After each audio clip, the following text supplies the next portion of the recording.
Joining me now is Max Alvarez. He's the owner of Sunshine Gas Distributors here in South Florida. He attended today's Business Roundtable in Hialeah with President Trump. And Max, thank you very much for joining us. It's my pleasure. Thank you. You were right there, right next to President Trump. You're a big supporter. You're a small businessman as well, successful businessman. How has the tax law benefited you? Well, I do not think that it has benefited me personally, but it really has helped my company. And let me tell you something that is so very important. The fact that now I can write off all of the equipment that we buy, it really helps us add more people in the labor force. It not only impacts our company, frees a lot of cash flow to buy necessary equipment, but imagine all the jobs that are created because of this particular regulation. So as far as my taxes are concerned, it really has not helped me simply because I continue to pay at a high level because of the amount of income that we make. But the company now has tremendous advantages. And this is what really provides that money we use to grow, and that money we use to hire more people. And I'll give you an example. Right now, for example, we can now afford to pay for people's health insurance. Not only we pay for the employees, but we pay for their dependents.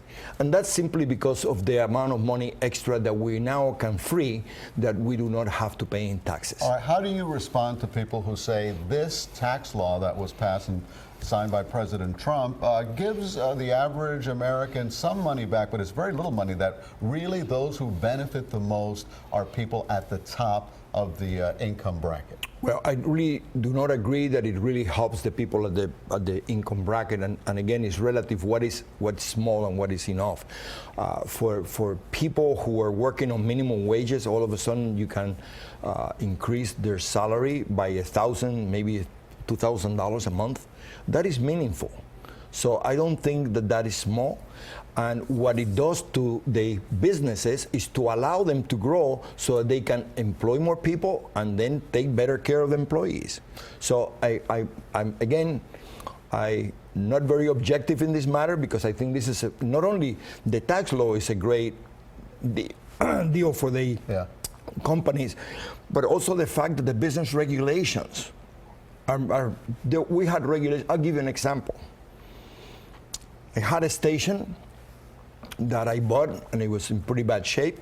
We decided to remodel, and it took me 2 years to get permits to improve a location. Now imagine that location alone impacts how many families? So you have 4 families per shift times 3, that's 12 families. But I hear all the time people saying, oh, less regulation. Sure, but we need regulations, you admit this, to help consumers, to help workers, to help the environment, right? But we don't need regulations that are kind of stupid, because they don't protect anybody. Okay, so nobody wants over-regulation. So that is the problem, okay? Now let me ask you, I was listening to you, you're right there with President Trump, and I really got the impression that you really like him. You really, really like President Trump on a personal level. So how do you feel when you hear, for example, the former FBI Director James Comey describe Mr. Trump as somebody who is morally unfit to be president?